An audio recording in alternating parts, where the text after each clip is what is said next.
mucha gente busca precio. No tenemos que empezar a vender en base al precio, sino en base al valor. ¿Cómo liderar hoy en día? Primero, hay que conocer a las personas. Hay que motivarlas, quererles y exigirles. La experiencia del consumidor. ¿Qué cosa es lo que hace una organización para que esa experiencia de compra durante este posible comprador, ese consumidor que está en el punto de venta, sea placentera, le genere placer? Bienvenidos a nuestro canal Foco Inmobiliario. Hoy día tenemos la presencia de un invitado de lujo, Julio Chirinos, experto en marketing y ventas. Vamos a compartir para el rubro inmobiliario, enfocado básicamente en las ventas para el rubro inmobiliario, ¿no? Bienvenido, Julio, a mi canal, un gusto tenerte acá. Más bien, gracias por el tiempo, por la diferencia de aceptar la entrevista, sobre todo por compartir, ¿no? Ya te escuché por primera vez en el Inmovifest en la San Marcos, me encantó la ponencia. Yo estaba con mi camarógrafo, entonces dije, no, Sí, Julio lo tenemos que traer sí o sí. lo Hoy te recuerdo, tengo acá. fue la charla Vender sin Vender hace unos meses atrás. Mucha gente, un evento organizado por nuestro amigo Juan Fuentes. Juancito Fuentes, y sin duda feliz de tenerte acá en nuestras instalaciones. Para comenzar, Julio, háblanos un poquito acerca de ti, ¿no? De esa trayectoria importante que tienes en este rubro del marketing. Sé que has trabajado en una de las empresas más importantes de acá a nivel Sudamérica. Entonces, coméntanos un poquito, ¿cómo fue el inicio de Julio Chirinos en este mundo de las ventas, ¿no? ¿Por qué te apasiona tanto las ventas, que es una parte esencial de todo profesional, en cualquier rubro, no solamente en el rubro inmobiliario, sino que es parte esencial de la vida de la persona? Correcto, lo primero que hay que recordar es que el vendedor se hace. Nadie nace sabiendo cuál van a ser sus talentos o sus dones. Y una de las cosas que yo empecé a entender es que para todo lo que uno quiera hacer, se necesita dinero para salir a bailar, para ir a invitar a una chica al cine. Y de temprana edad empecé yo mismo a recursearme ese dinero. Mi primera experiencia en venta fue vendiendo limonadas en la playa, donde mis socios eran unos financistas que se llamaban papá y mamá. Uno me daba el agua hervida, el azúcar, el limón, y después yo le devolvía con las ganancias, ¿no? Lo primero que yo hacía a la edad de 15 años más o menos era vender limonadas en la playa, en el Callao, en la punta. Ya después de eso, cuando ingreso a la universidad, estudio marketing, me doy cuenta de la importancia de poder atraer posibles compradores para lo que tú quieras comercializar. Y eso es el marketing. Las ventas es interacción. Por ende, lo que hace un vendedor es informa, persuade, negocia y cierra. Fue así que a mitad de la carrera, mi viejo que hoy está en el cielo me dice: Julio, tienes que ayudarme a pagar esta universidad porque cada semestre está subiendo la pensión. Y fue así que vi un anuncio en el periódico relacionado al tema de se necesitan vendedores de tarjeta de crédito para un banco que ya no existe, que es el Banco Vice Suameris. Fue de esa manera que yo ingreso al Banco Vice y empiezo a vender tarjetas de crédito. Y ya en el segundo año fui elegido como el vendedor de tarjetas de crédito del banco, y después ya con la fusión con el Banco Sudamericano, que hoy día es el Scotiabank, las cosas cambiaron. Y la última experiencia, por la cual sigo siendo vendedor, es de manera dependiente en el mundo corporativo, fue en Stefanini, la fábrica de software más grande en Latinoamérica, quinta en el mundo. Y eso fue lo que hicimos. Empezamos a comercializar soluciones de tecnología, pese a que no era mi rubro, pero finalmente siempre evocado a una pasión que es ayudar a las personas a poder solucionar un problema que por sí mismos ellos no lo han podido hacer y necesitan a alguien que los pueda ayudar. Eso es el concepto de ventas. Usted también habla de la importancia del recurso humano, ¿no? Por ejemplo, tú dices, a las personas, los directivos, tienen que conocer, ayudar y después exigir. Pero vemos muchas veces que el mundo corporativo, la parte gerencial, primero exige, después se interesa en conocer al personal. Porque yo he escuchado en una de tus ponencias decir, ¿no? Cuando nosotros queremos un resultado real, una venta exitosa, tenemos que preocuparnos por el talento, conocer, ayudar y exigir, ¿no? Sí, el activo más importante dentro de una organización son las personas. Y hay que ser suave con las personas, pero duro con los resultados. Esto no se tiene que diferenciar. Las personas tienen que entender que van a la organización no a trabajar, sino a generar un resultado. Sin embargo, lo que tenemos que hacer es buscar que las personas estén felices, estén contentas dentro de la organización. Está demostrado científicamente que las personas que son felices son más productivas. Y cuando son más productivas, el negocio es mucho más rentable. Pero ¿cómo lograr de ese colaborador se sienta feliz y que sea un embajador de la marca? Porque muchas veces nos preocupamos por lo de afuera, pero no le damos la importancia a nuestros colaboradores, a nuestros socios, para que ellos también se puedan sentir, ¿no? Hay distintas acciones que una empresa o tal vez un empresario puede hacer para que ese trabajador ya no se ponga la camiseta, sino se la tatúe. Por ejemplo, una estrategia es la inclusión familiar, que trate de hacer feliz no solamente al trabajador, sino también a la familia del trabajador. Cuando una persona se siente tocada con su tribu, sus descendientes, sus padres, sus parejas, esa persona siente que la otra persona lo está valorando a él y a su tribu. Y es cuando da esa milla extra para poder generar resultado. Una estrategia es la inclusión familiar, no solamente hacer feliz al trabajador, sino a la familia del trabajador. Otra es, sin duda, buscar siempre interactuar con la persona, con el trabajador, para saber cómo se siente. Recuerda lo que decía Maya Angelou. Las personas van a olvidar qué fue lo que dijiste o qué fue lo que hiciste, pero nunca jamás van a olvidar cómo las hiciste sentir. Si una organización busca hacer sentir bien al trabajador durante esa experiencia que empieza el lunes a las 8 de la mañana y termina el viernes a las 6 de la tarde, se empieza a ganar su lealtad, su compromiso para generar resultados. Porque al final lo que cuenta también muchas veces es el resultado, ¿no? ¿Correcto? ¿Qué es lo que tiene que hacer una organización para que la familia también se involucre en parte en la vida del colaborador? Porque el entorno juega un papel muy importante, ¿no? Porque un entorno motivado va al trabajo tan motivado, ¿no? Pero si el entorno también es malo, eso también traslada a la empresa. Si una persona llega con una buena salud mental, su resultado en productividad va a ser muy alto. Si yo como empresario, yo como organización, procuro que esa salud mental, esa tranquilidad, esa paz emocional la tenga, voy a hacer que ese trabajador empiece a ser más productivo. Yo tengo que procurar que esa persona no tenga problemas personales, por ejemplo, relaciones de pareja, que no esté en un ambiente tóxico, que venga contaminado y que peor aún contamine el clima laboral. Si yo procuro que esa persona esté tranquila a través de sesiones de terapias de pareja, si es que yo detecto que la gran mayoría de trabajadores está sufriendo por ello, puedo hacer algo por esa persona.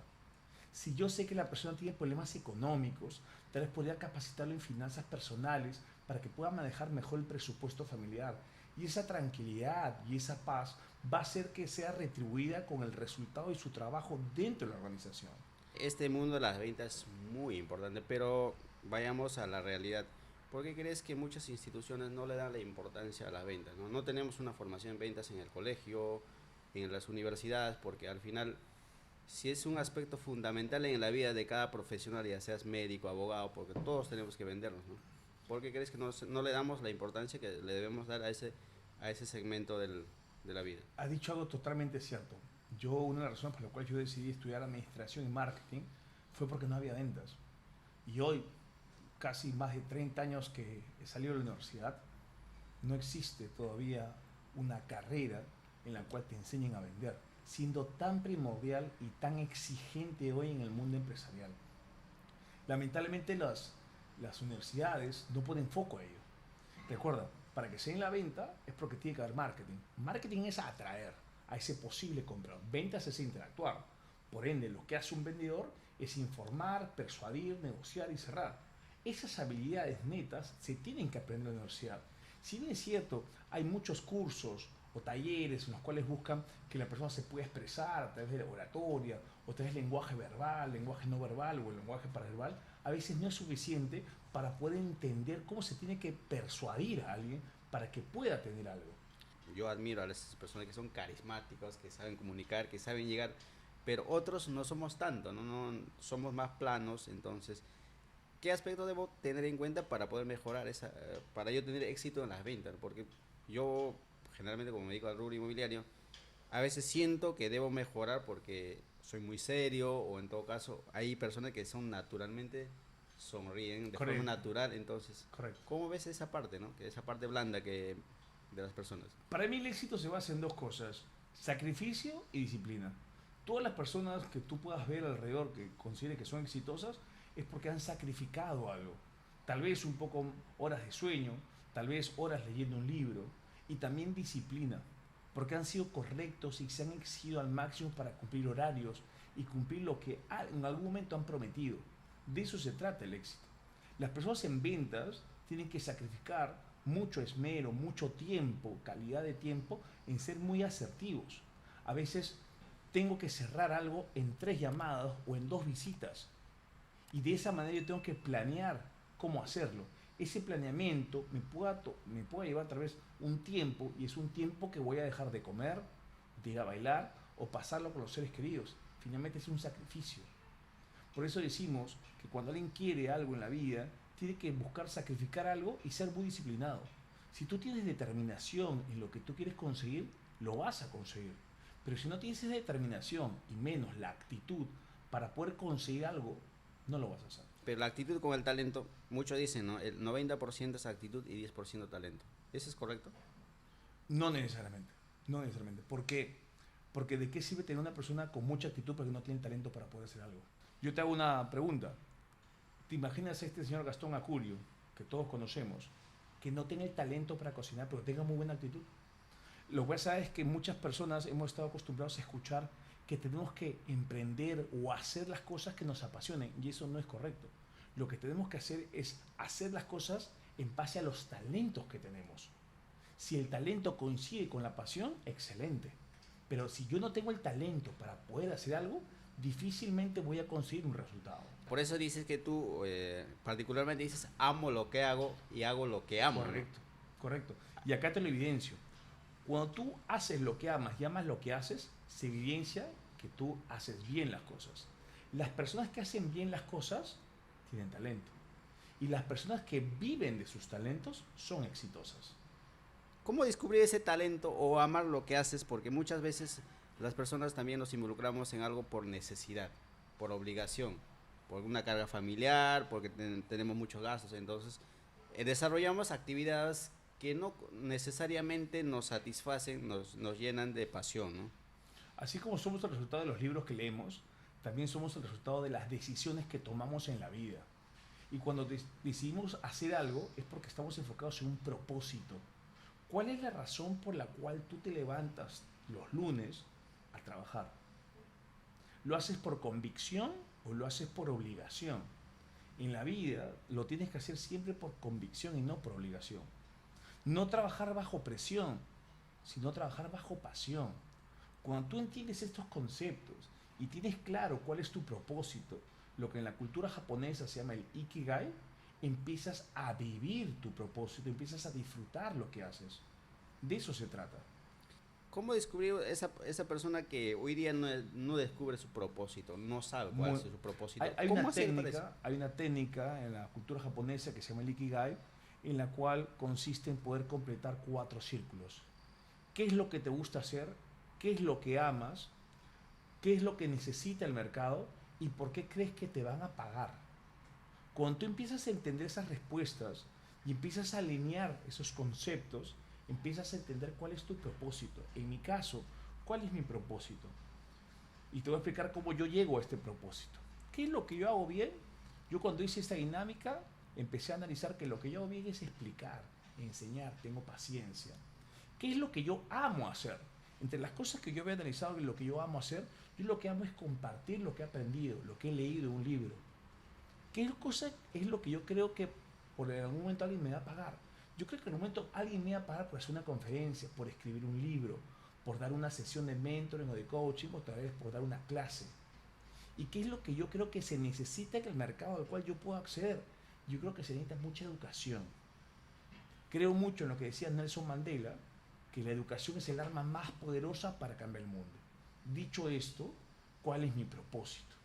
Mi propósito es transformo personas y organizaciones para que puedan brillar ante un desafío. Ese es mi propósito. Esa es la razón por la cual yo me levanto todos los días y empiezo a trabajar. Y lo hago por convicción, no en busca de un salario. Yo lo hago porque me nace hacerlo, porque me gusta hacerlo y disfruto hacerlo.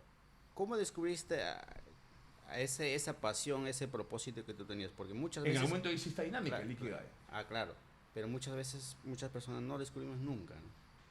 Yo les invito a todas las personas que puedan investigar o tal vez que me puedan contactar para poder ayudarles, mentoreándolos acerca de su propósito. Porque pasan los meses, pasan los años y hay personas que no se encuentran y no saben por qué están trabajando en eso. Y finalmente van a trabajar a una organización por un salario. Y hay que recordar dónde viene la palabra salario. Salario viene de la sal. En la antigua Grecia, el intercambio de beneficios económico no era a través de monedas, sino a través de la sal. Es por eso que tú necesitabas la sal para poder condimentar tus alimentos y poder vivir. Cuando nosotros vamos por un salario a trabajar, que es un salario económico, no estamos siendo felices. Nosotros tenemos que ir, aparte de un salario económico, buscar un salario emocional, algo que nos dé paz, que nos dé tranquilidad, que nos dé alegría, que nos dé satisfacción, que vivamos disfrutando lo que hacemos. A mí me encanta vender, me encanta marketear, me encanta estar acá trabajando contigo, me encanta salir al frente y hablarle a 1000, a 2000 personas acerca de cómo pueden mejorar sus resultados, ayudarles a eso. Y si al final de esto me pagan, excelente, es un trabajo. Claro, en este mundo de ventas tan competitivos en la cual todos vendemos un producto, ¿cuál es el diferencial de un buen vendedor? De una persona que cierra ventas, ¿qué es lo que hace esa persona, ese vendedor exitoso frente a los demás, ¿no? Porque todos, yo he visto muchas veces cuando llamo a un aviso me dicen, me explican todo el producto, pero no me hacen vivir la experiencia como tú dices, ¿no? El eje que llamas. Leche. Claro, entonces, ¿cuál es el diferencial de un vendedor exitoso versus un vendedor promedio? Hay que recordar a las personas que qué cosa es leche, ¿no? Claro. Antiguamente nosotros comercializamos productos y servicios. Claro. Hoy en día lo que es un producto es una solución. Lo que antes era un servicio, hoy en día es una experiencia. Y si sumamos otros conceptos, si sumamos que la gente te va a comprar hoy en día ya no un producto y un servicio, sino experiencias, soluciones, historias y emociones. Pero Eso esa es lo que historia tenemos. también hay que saberla contar. Hay que saber contar historias. Pero cuando hablamos de historias, es lo que decía este señor Seth Godin, el gurú del marketing moderno, que dice, hoy las organizaciones no son los productos y servicios que comercializan, son las historias que cuentan sus clientes satisfechos. Si yo a ti, en base a lo que yo te voy a dar, ya sea un producto o un servicio, te hago feliz, tú puedes evangelizar eso. Y esa es la mejor publicidad que voy a tener. Otras personas me van a comprar en base a lo que tú digas sobre yo, cómo te hice ganar dinero, cómo te hice ahorrar dinero, cómo te ayudé con ese problema que tú no podías resolver. Eso es lo que te van a comprar, esa historia. Y finalmente el tema emocional. La gente compra emociones, pero no todos los modelos de negocio son emocionales. Hay un factor racional, un factor técnico que involucra directamente a la toma de decisión dentro de la gestión de compras. También mencionas mucho el tema vende sin vender. ¿Cómo conceptualizar eso si todos decimos, oye, ¿cómo voy a vender sin vender? Parto de una premisa, que esto es una evidencia. Yo cada vez que hago una conferencia sobre este tema, empiezo con la encuesta, ¿no? Levante la mano a quien le gusta que le vendan. Casi nadie levanta la mano. Levante la mano a quien le gusta comprar. Y todos levantan la mano. Amamos las compras, pero odiamos que nos vendan. Entonces lo que tenemos que hacer no es vender. Sin embargo, tenemos que hacerlo. Cuando hablamos del concepto de vender sin vender, hablamos de una venta subliminal. Que si bien es cierto, se genere la compra, pero que la persona sienta que le he vendido. Porque la gente odia que le venda. Sin embargo, yo tengo que basarme en una buena propuesta de valor y aplicando estrategias de compra, ya no estrategias de venta, para que la persona pueda adquirir lo que yo estoy ofreciendo. Y cuando hablamos de estrategias de compra, hablamos de aplicar SABONE, que son las siglas de seguridad, afecto, bienestar, orgullo, novedad y economía. La gente te va a comprar por esas 6 razones. No existe otra razón en el mundo por la cual alguien pueda adquirir algo. Pero también vemos que mucha gente, sobre todo en el tema inmobiliario, que nosotros nos movemos en ese rubro, mucha gente busca precio. Correcto. ¿Cómo contrarrestar eso cuando uno tiene un producto de un valor más alto versus un producto más barato? No tenemos que empezar a vender en base al precio, sino en base al valor. ¿Y cómo vendemos en base al valor? Cuando empezamos a mostrar y a concientizar al posible comprador de todos los beneficios que tiene nuestra propuesta de valor. Y mejor aún si es que tiene ventajas competitivas. ¿Qué es una ventaja competitiva? Es algo que tú tienes y yo no tengo. Es algo que tú puedes ofrecer y yo no puedo ofrecer. Es algo que tú sabes hacer y yo no sé hacerlo. Y eso a mí me da una desventaja y a ti te da una ventaja para que esa persona pueda adquirirlo. Si tú empiezas a contarle a esa persona de todo lo que va a conseguir, el valor que va a obtener, te va a comprar sin importar el precio. Porque el precio va a quedar en segunda instancia. Lo que va a evaluar y las personas consideran es el valor. Pero a veces, netamente, hacemos descuentos que no han sido solicitados. Netamente nos basamos en el precio cuando no era la estrategia. Hoy en día las estrategias tienen que estar orientadas al valor. Hoy ya no es bueno, bonito y barato. Es bueno, bonito y valioso, con V, con B chica. Cambiamos esa versión de las tres Correcto, Bs. correcto. Las tres B hasta donde yo sabía, business are business, baby. Yo sabía que esas eran las tres B. Lo que pasa es que en el Perú conocemos bueno, bonito y barato, ¿no? Correcto, correcto. Siempre hemos Que, tenido que esa... realmente eso es algo amarillista, no existe. Si tú te pones a pensar, lo que es bueno no es bonito ni barato, lo que es bonito no es bueno ni barato, y lo que es barato no es bueno ni bonito. Porque muchas veces te decimos que lo barato sale caro, ¿no? Sí, efectivamente. Y esto lo vemos en cualquier situación. Cuando yo voy a comprar algo porque no tengo el presupuesto y quiero comprar algo barato, al corto plazo se valora y termino invirtiendo más o gastando más dinero en algo que pude evitarlo. Lo barato sale caro. Cuando tú dices vender sin vender, por ejemplo, cuando yo voy a una tienda, a un mercado, todo el mundo me aborda, ¿no? Correcto. ¿Qué necesitas? ¿Qué quieres? Pero la diferencia he visto en los supermercados, en la cual tú tienes toda la libertad para poder elegir. Correcto. Y uno se siente cómodo, ¿no? Correcto. Es que las personas buscan comprar en plenitud sin presión. Y a veces cuando tenemos a alguien que nos dice, hola, ¿lo oyen algo? ¿Está en oferta? ¿En qué le puedo ayudar? Por ahí está. Entonces te sientes abrumado. Y eso no te ayuda a sentirte cómodo durante la experiencia de compra. Y es ahí que tenemos que mejorar esos aspectos. Con eso podemos analizar otro tema muy amplio, muy largo, que es la experiencia del consumidor. ¿Qué cosa es lo que hace una organización para que esa experiencia de compra durante este posible comprador, ese consumidor que está en el punto de venta, sea placentera, le genere placer? Acuérdate lo que decía Aristóteles. Placer es felicidad. Pero ¿cómo lograr ese cliente que nos visita al proyecto inmobiliario, en este caso, sienta placer al comprar, sabiendo que va a desembolsar un monto muy importante, una suma muy importante, ¿no? Tenemos que hacer varias cosas. Uno, hacer el recorrido que va a tener ese posible comprador para saber cuáles son los puntos de interacción y que cada punto de interacción le genere una tranquilidad y le genere felicidad, que se sienta cómodo, que no se sienta abrumado, que no se sienta presionado, que no se sienta acorralado o tal vez, como yo le digo, extorsionado por el vendedor. Porque hay vendedores que no persuaden, sino realmente exigen. Y una cosa es insistir y otra cosa es persistir. Y hay mucha gente que lamentablemente en ventas insiste. Hay un concepto diferente entre insistir y persistir. Persistir es cuando tú tienes un argumento claro y conciso que le va a ayudar a la persona a tomar una decisión. Insistir es cuando no tienes eso y tú insistes porque tienes que insistir. En el mundo inmobiliario se ve en eso mucho, ¿no? Porque mucha gente lleva, por ejemplo, en un promedio de 100 personas terminan vendiendo 10, 8. Sí. ¿Por qué hay ese margen en el rubro inmobiliario, mientras que en otros rubros el margen de ventas es mucho mayor? Netamente es por el monto, ¿no? Estamos hablando de un monto, de una propiedad que no debería bajar de unos $100,000, ¿no? En cuanto a los márgenes de comisión o los márgenes de negociación pueden ser determinantes, mientras que tú para poder comercializar, no sé, cualquier otra solución le puedes bajar de 10 a un 20%, no puedes hacer lo mismo directamente un precio cuando estás hablando de más de $100,000. Precios de 100,000 que puedan ajustarse a una comisión del 1, por ahí del 1.5%, es muy bien recibido por parte de un ejecutivo del mundo inmobiliario, ¿no? Inclusive en algún momento en otras geografías se han pagado hasta 4 y 5% de comisión, cosa que tengo entendido que en el Perú todavía no se da. No descarto que se vaya a dar, ¿no? Claro, la comisión en el mundo inmobiliario básicamente se mueve entre un 5 o 4%, ¿no? Correcto. Pero he visto muchos agentes inmobiliarios o en cualquier aspecto de la vida, la venta dicen, es complejo, ¿no? Porque muchos no resisten, no pueden vivir el proceso.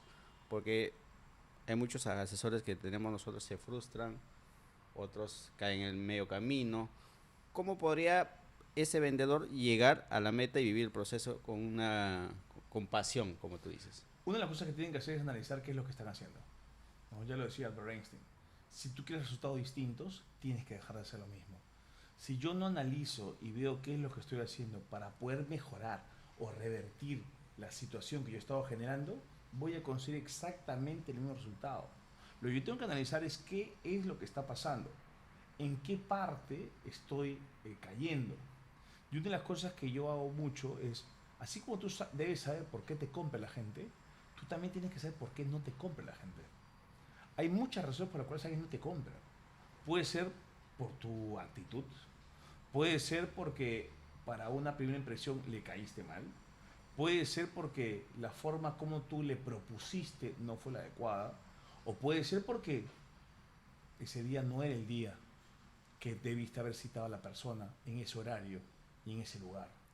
Hay muchas variables que a veces desconocemos, pero si tú sabes que si vas con esa misma actitud los días lunes entre las 11 y el mediodía, es porque te va bien. ¿Por qué cambiar la estrategia? ¿Por qué citar a alguien un martes a las 4 de la tarde? Cuando tú sabes que el éxito en tu estadística, sabes que siempre es el día lunes entre las 11 y las 12. En tu experiencia, antes de realizar una compra, una inversión, ¿qué es lo que evalúas? Para ti, ¿qué es lo más importante a la hora de tomar la decisión de desembolsar finalmente, Yo como hacer el comprador, contrato? Claro, como yo como comprador. comprador, lo que tengo que asegurarme es que todas las variables que yo estoy buscando estén satisfechas al 100%. La variable comodidad, la variable cercanía, la variable precio, la variable disponibilidad y la variable de ampliación, por ejemplo. Si yo quiero comprar un inmueble y tengo libertad para poder ampliar, ya sea hacia arriba, hacia la derecha, hacia la izquierda, si tengo el precio que encaja en el presupuesto, si tengo todas las otras variables, voy a comprarlo. En un mundo tan cambiante como el ahora, ¿cómo ves el mundo del marketing, el mundo de las ventas en un futuro cercano? Yo creo que el mundo del marketing va a seguir personalizándose cada vez más. La influencia de las nuevas tecnologías como la inteligencia artificial va a impactar en que cada vez se genere una mayor competitividad.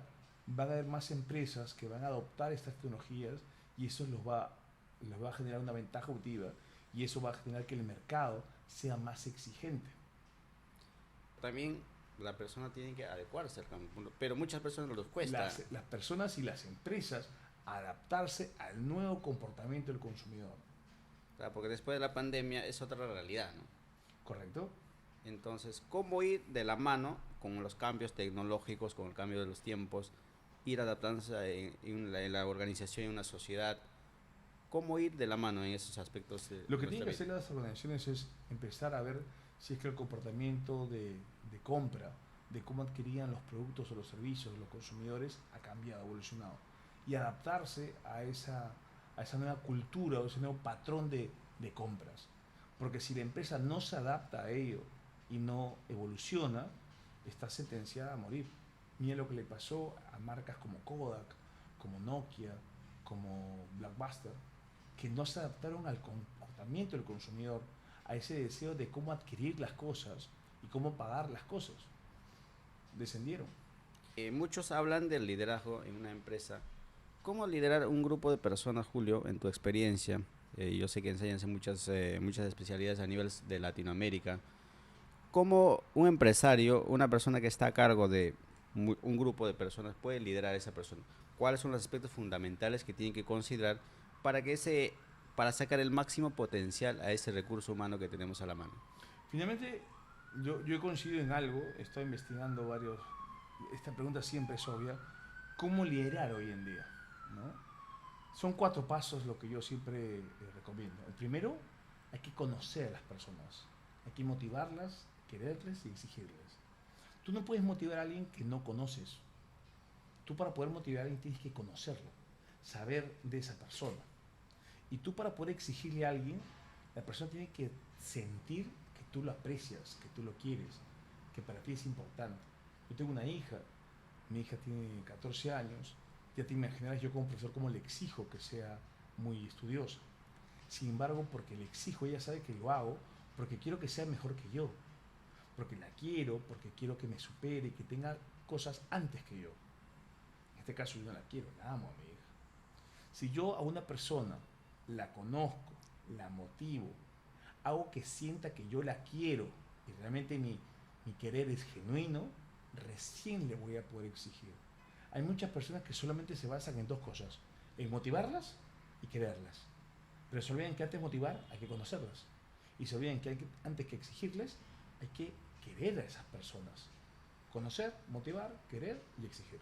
Esos son 4 pasos fundamentales para tener un resultado. Claves, Claves. determinantes, para poder liderar personas y generar un buen clima laboral. Porque también yo conozco personas que solamente saben exigir, ¿no? Entonces, ¿qué tiene que mejorar esa persona para cambiar ese panorama con sus colaboradores? Inclusive también es una buena técnica pedir retroalimentación. Un feedback. Correcto. Cuando tú interactúas con personas, es de acá hacia allá, pero tú no sabes si que lo que estás haciendo, estás dando, realmente le interesa a la persona.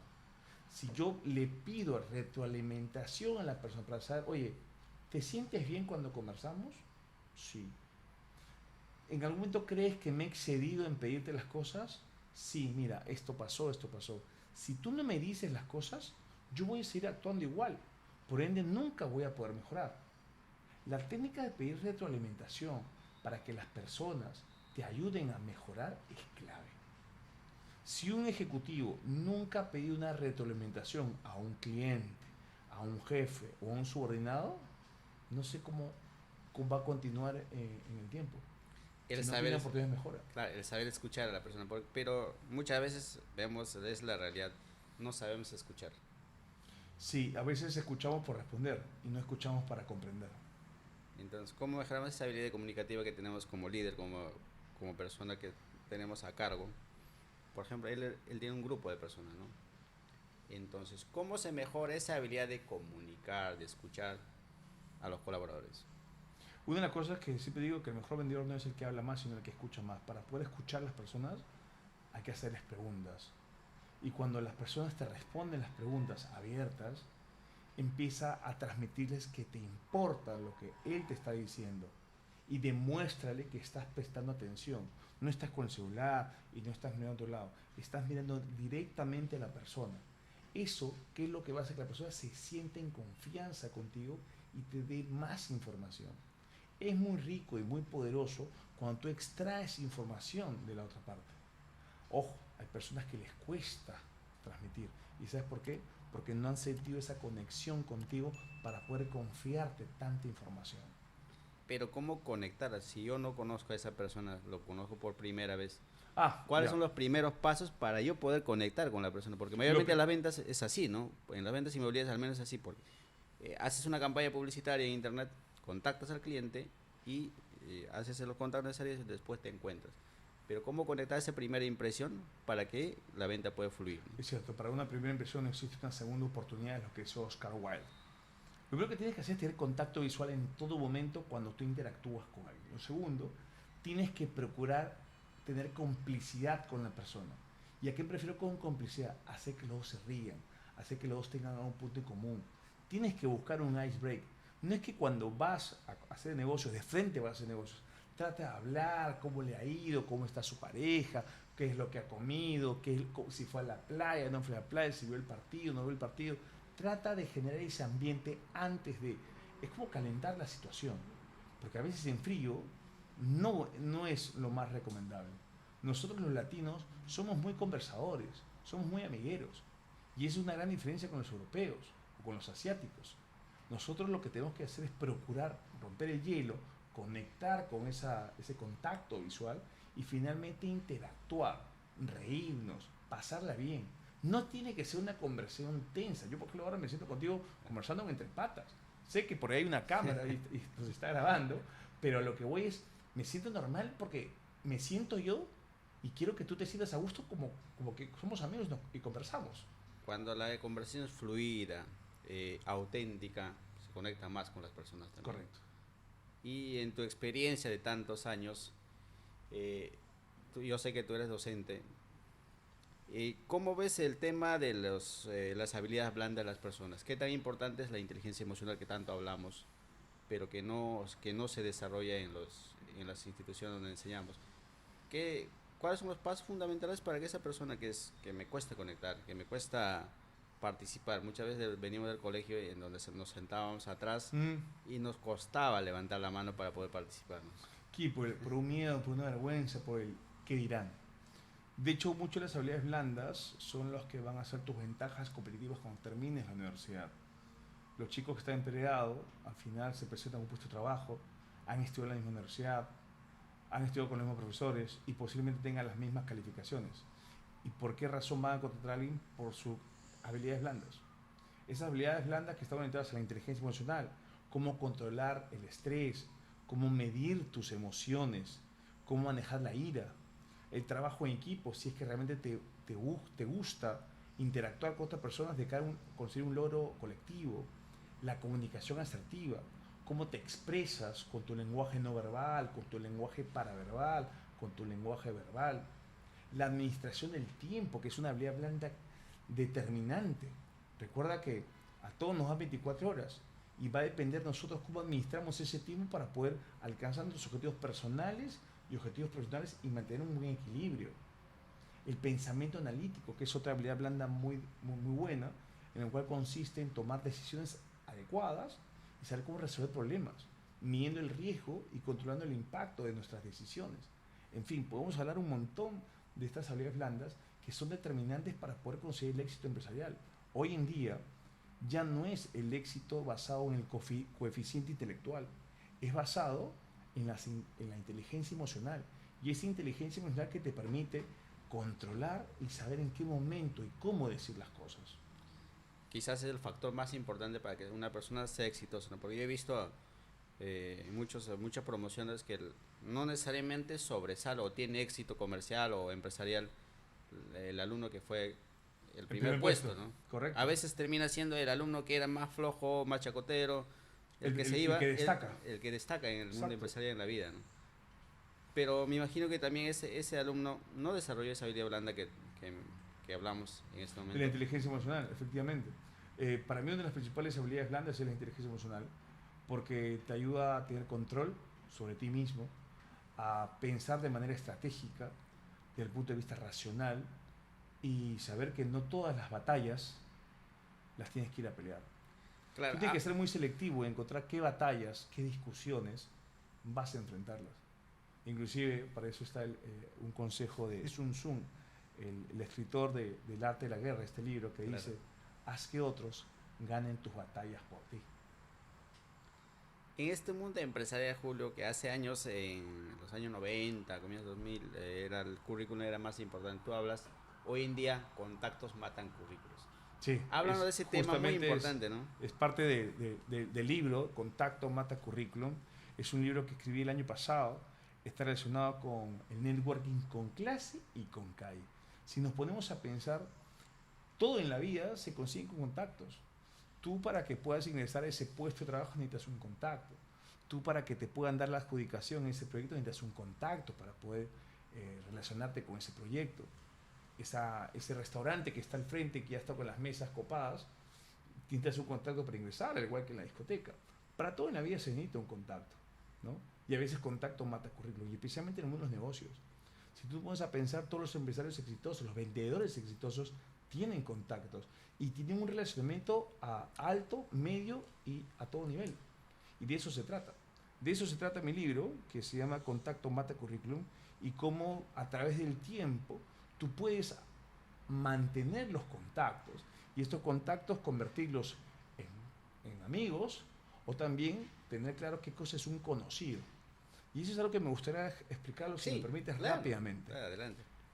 Un amigo es una persona que te conoce, que sabe de ti, sabe cuál es tu plato de comida favorito, cómo se llaman tus padres. El día que tú te mueras, va a ir, le da el pésame a tus padres, a tu familia, a tus hijos. Ese es un amigo. Es una persona que el día de tu cumpleaños te llamó por teléfono, al igual que en Navidad o en Año Nuevo. Ese es un amigo. Y viceversa, tú también hiciste lo mismo, se sentó en tu comedor en un momento. ¿Qué cosa es un conocido? Es una persona que en algún momento ha compartido contigo una experiencia académica, laboral, tal vez alguien del colegio, alguien del antiguo barrio, de la playa, o alguien con la cual ha compartido contigo una situación. ¿Y qué cosa es un contacto?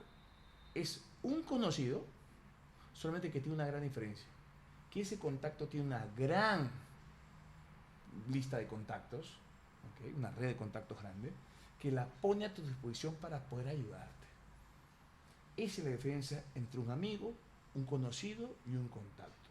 Lo ideal es que en la vida tengamos 50% contactos, 30% conocidos y 20% amigos.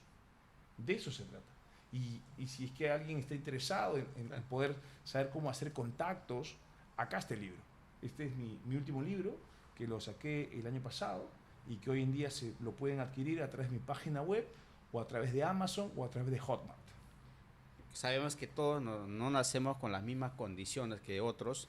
Sí. ¿Cómo elaborar nuestros contactos? Por ejemplo, en mi caso personal, para mí hace 2 años hacer contactos con personas exitosas en el mundo empresarial, tener muchos contactos, era difícil, ¿no? Ujú. Pero gracias a la oportunidad de grabar un podcast, estos contenidos, conozco empresarios y a la vez me van permitiendo eh, facilitarme los contactos que tienen, ¿no? A través de eso yo llego a Julio, por ejemplo, a tu teléfono, yo le pido al doctor Juan Fuentes, ¿me puede facilitar el contacto de Julio. Chirinos? De Julio Chirinos. Entonces me dice, sí, creo que ahí desde mi experiencia es lo mismo que tú dices, ¿no? Contactos matan currículum. Es muy importante. Por ejemplo, hoy día hoy puedo levantar el teléfono y llamar y sé que me va a aceptar la entrevista. Pero muchos no damos ese primer paso, ¿no? Porque Correcto. cuando yo comencé a grabar contenidos, el primer capítulo que quería grabar, nadie me contestaba el teléfono. Acuérdate lo que te decía, ¿no? Las 3C, ¿te acuerdas? En la vida, y esto no es de los negocios, en la vida que de las 3C. Conocimiento, cancha y concha. Conocimiento es tener información, ¿no? Haber leído algo. Cancha es tener experiencia. Y concha es que ser atrevido. En la vida hay que ser atrevido. El mundo está para los atrevidos, no está para los que, uy, no, qué miedo, qué dirán, qué pensarán de mí. No. El mundo es para las personas que, si nadie rompió el vidrio, tú vas y lo rompes y vas con todo. De eso se trata. Pero ¿por qué muchas veces no nos atrevemos a dar el primer paso? Porque Por vergüenza, por miedo, por el que dirán, el no, eso no está bien. Ojo, no se trata de incumplir normas y leyes. Se trata de ser atrevido. Al final, eso es lo que determina a los que decidieron hacerlo y los que no decidieron hacerlo. Sentados debajo del aire acondicionado, todo es fácil. Parados, peleándola afuera en la calle con el sol calentando a 30 grados, eso es para pocos, atrevidos. claro, porque en la vida hay que atreverse. Pero Julio, tú comentabas en muchos aspectos, y hablando de tu vida un poco más personal, yo vengo de una clase media, ¿no? ¿Correcto? Entonces, ¿cuál fue el camino que recorriste a lo largo de los años para tener esta posición? Que hoy en día eres una persona muy influyente, una persona que ayuda a muchas personas, y entonces uno te ve como una autoridad, ¿no? Yo lo que hice es netamente estudiar.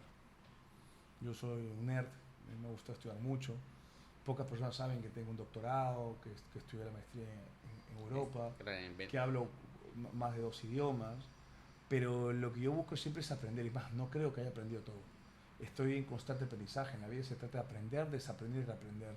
Lo segundo es actuar de manera correcta, no buscar siempre el yo que gano, ¿no? Yo siempre busqué a veces dar sin esperar nada a cambio, porque al final todo regresa, ¿no? Hoy en día yo siempre le digo a las personas, ¿no? Hoy por ti, mañana por Ariana. Ariana es mi hija. A veces yo doy cosas y no pido nada a cambio. Digo, en algún momento, si es que mi hija llega a ti o yo te pido algo, se va a hacer para mi hija, no va a ser para mí, ¿no? Entonces, tratar de dar, tratar de compartir lo que uno sabe, porque hay gente que se guarda muchas cosas porque no las quiere compartir, ¿no? No es mi caso, yo soy profesor, yo comparto conocimientos, ¿no? Investigo y siento que la gente necesita mucho aprender, educarse. El Perú y todas las naciones pueden cambiar con mucha educación. La persona que es educada no roba, la persona que es educada no es corrupta, la persona que es educada no habla groserías, no falta respeto, no miente, no estafa. La persona que es educada no mete el carro, no toca el claxon, no busca perjudicarte, las personas educadas. Claro, pero ¿basta solamente la educación que nos dan las instituciones o es fundamental la autoeducación? También. No necesariamente todo lo que yo sé es porque me lo enseñó en la universidad. Al contrario, toda la actualización de conocimientos no me la dio la universidad. Me la dieron las otras escuelas donde yo decidí estudiar después de la universidad. Y eso fue porque yo empecé a buscar la actualización. Hay gente que no se actualiza. Hay gente que estudió algo y ahí se quedó. Y acá también es bueno decir lo siguiente. Ser profesional no es tener un título. Ser profesional es saber hacer las cosas y hacerlas bien. Yo conozco a muchas personas que tienen muchos títulos y no son nada profesionales. Y también conozco a gente que no tiene ningún título y es tremendo profesional. Es la verdad. ¿Y cómo nace esa pasión por escribir, Julio? ¿Cuál es el propósito de escribir libros, dar conferencias, presentar en muchos eventos? ¿Qué te mueve a hacer esas actividades sabiendo que tú podrías dedicarte a la actividad corporativa en donde puedes generar muchísimos mayores ingresos, en la cual, pero sí te he visto en muchos eventos participando, ¿no? En conferencias. ¿Qué te mueve? Una de las cosas que a mí me gusta mucho es compartir conocimientos. Y mi primer libro que escribí no fue de mi propia autoría, fue una coautoría con dos amigos colombianos. Y cuando estaba escribiendo parte de ese libro me di cuenta que tenía un talento, una habilidad para poder escribir. Es así que llevé a cabo mi segunda publicación, la tercera, la cuarta, ahora la quinta publicación. Em, Poder dejar en un documento, en una publicación, tu conocimiento y experiencia es dejar un legado. Y siento que a la edad, en el momento en el cual yo estoy, tengo para dejar varios legados en cuanto a networking, en cuanto a LinkedIn, en cuanto a endomarketing, en cuanto a ventas, en cuanto a todos los temas que he desarrollado y que están puestos en un libro. Escribir un libro no es fácil, al principio me demoré un año, hoy en día estoy escribiendo un libro cada 6 o 7 meses, más o menos en promedio, ¿no? Mi objetivo es escribir un libro por año, voy 5. Hablas mucho también del tema de endomarketing. Para la gente que no conoce ese término, ¿Qué porque cosa es? ¿qué cosa es el endomarketing? Porque yo, y la verdad, yo tampoco no sabía, viendo tus videos, analizándolo, hablas mucho del endomarketing. Sí, el endomarketing es la aplicación de las mismas estrategias del marketing tradicional, ya no aplicadas hacia el cliente externo, sino hacia el cliente interno, con la finalidad de hacerlo feliz. Está demostrado científicamente que las personas que son felices son más productivas y cuando son más productivas el negocio es mucho más rentable.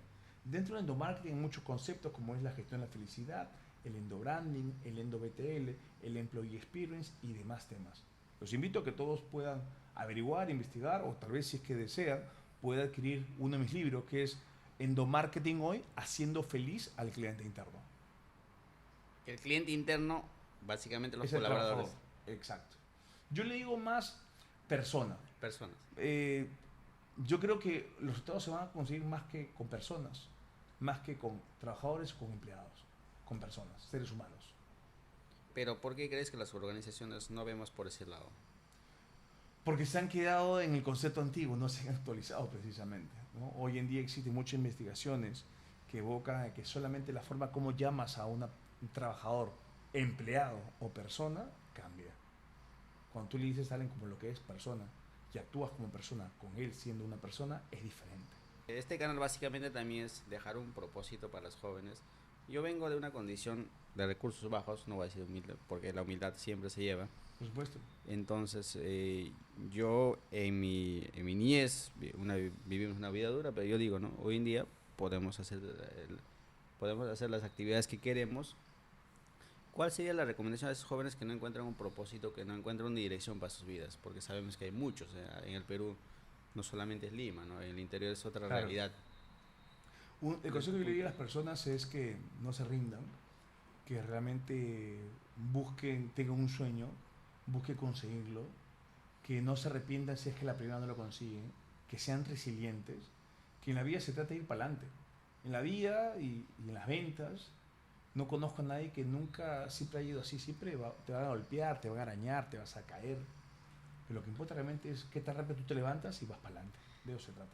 Claro, la vida es así, ¿no? Porque con él somos socios en el tema inmobiliario. Comenzamos sin nada, sin plata, sin ningún sol, solamente con la idea.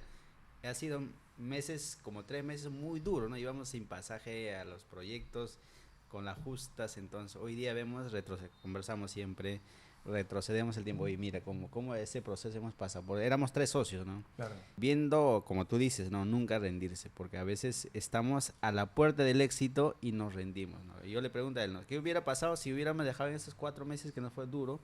Claro. Hoy día no estaríamos disfrutando quizás del Claro. proceso. Y yo te felicito, yo tengo la plena seguridad que vas a conseguir el éxito, sigue así, vas por buen camino, no desistas en el camino. Muchísimas gracias, Julio. Para ir terminando, sé que tienes un tiempo valioso que hacer. Háblanos, ¿cuál es el miedo que tiene Julio Chirinos? Porque he escuchado que es la soledad. El miedo, sí, es la soledad, es quedarme solo en la cual no tenga mis seres queridos. ¿no? Yo valoré mucho la pandemia, ¿no? Y me puse a pensar en ese momento qué sería de mí sin mis hermanos, sin mi hija, sin mis padres, ¿no? Entonces ese es mi gran miedo, quedarme sin mis seres queridos, la soledad. ¿Cómo se ve Julio Chirinos de acá a unos 20, 30 años en su vida? ¿Cómo te imaginas? ¿Escribiendo cuántos libros? Yo me veo de acá a unos 20 años habiendo escrito 10 libros, habiendo ya culminado 2 doctorados, ya voy uno, dando clases en posgrado o en pregrado, ya con mis años avanzados, con más canas, y siendo feliz, disfrutando de lo que conseguí y compartiendo conocimientos. Pero ¿cómo encuentra uno la felicidad plena? Porque sabiendo que el factor económico no es necesario para ser feliz. No. Para muchas personas la felicidad puede ser el dinero, para otras personas que tienen mucho dinero no son felices. ¿Cómo buscar la felicidad plena? Haciendo lo que uno ama. Si tú haces lo que te apasiona, lo que amas, lo disfrutas, eso es la felicidad. Para mí la felicidad es eso, para mí la felicidad es tener a mi hija, a mi novia, a mi mamá, a mis hermanos vivos a mi lado. Eso para mí es la felicidad. Tenerlos sanos, disfrutarlos en vida. Eso para mí es la felicidad. Muchísimas gracias, Julio, por tu tiempo, por este espacio, por haber compartido tu conocimiento con la comunidad. Entonces, para ir terminando, Julio, háblanos de tu libro, ¿no? Un poco de tu libro. ¿Cuáles son los libros que has escrito entonces para que la comunidad pueda tengo 4 libros ya impresos y publicados. Este es el último libro, Contacto Mata Currículum, un libro que habla sobre estrategias de networking para poder triunfar en el mundo personal y en el mundo profesional. Entonces los pueden adquirir a través de mi página web juliochirinos.com o a través de las plataformas de Amazon y de Hotmart en cualquier país de Latinoamérica. Déjanos tus redes sociales, Julio, para la gente que quizás no te conoce y de mi comunidad te puede seguir, ¿no? Porque sé que compartes un contenido de altísimo valor, porque para cualquier emprendedor, para cualquier persona que quiere emprender un negocio, las ventas es fundamental, ¿no? Correcto. Puede aprender de ti, ¿no? Pueden encontrarme en Facebook, en Instagram, en TikTok y en LinkedIn como Julio Chirinos, especialmente en Instagram como Julio Chirinos Oficial. Ahí nos vemos. Muchísimas gracias. Este ha sido un capítulo más de nuestro podcast Foco Inmobiliaria con un invitado de lujo, ¿no? Julio Chirinos, que nos ha compartido todo su conocimiento para la comunidad. Espero que lo disfruten y nos vemos en el siguiente capítulo. Gracias, nos vemos. Listo, compadre. ¿Cuánto hicimos? ¿1 hora o 2 horas? 1 hora. Exacto, 1 hora. ¿En serio? Se pasó volando. Sí. Nada, ¿no? Tranquilísimo, hermano. Tranquilísimo. Todo fluyó. Bien, ¿ah? Bien, la entrevista. Gracias, Sí, Julio. fue como Gracias, chévere, Julio, chévere. por la oportunidad de... No, compadre, a ti está bien, vas a llegar lejos, acuérdate, lo que te he dicho es totalmente cierto. No desistas, dale nomás para adelante, las cosas van a ser complicadas. Una siempre al fotito final. que era yo. Ah, claro. Una fotito detrás de cámaras, todo. Con tu cámara, sino. Espero que no sea la última. No, cuando quieras. Tu casa es mi casa. Mi casa es tu casa.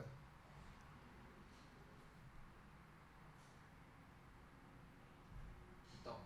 Listo, ya compadre. Genial, gracias por tu tiempo. No te preocupes. Conocido. Nadie sabe que estaba en sandalias y en chorro. No, como